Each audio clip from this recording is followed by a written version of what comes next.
Ready to dive back into your data and unlock new insights?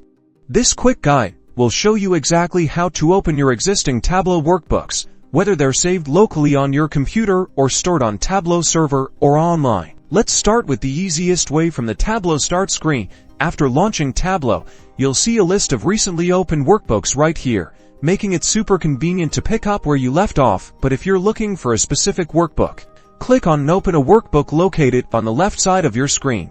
This will open your File Explorer, allowing you to navigate to the folder where your workbooks are saved. Tableau workbooks have a TWB or TWBX extension. The TWB extension stores the workbook's metadata and connection information. It doesn't contain the data itself, whereas TWBX includes the workbook and a local copy of the data. Select the workbook you want to open and click Open. Now, let's open a workbook from Tableau Server or online. In the left-hand pane, click on Tableau Server. If you aren't already signed in, you'll be prompted to enter your credentials. Once connected, you can browse through the available projects and workbooks just like navigating folders on your computer. Select the workbook you want and double-click to open it. Finally, to access a workbook from Tableau Public, which contains workbooks that have been shared, click on the Open from Tableau Public button. From there, you can either search for a workbook or scroll to find one that interests you. And that's it.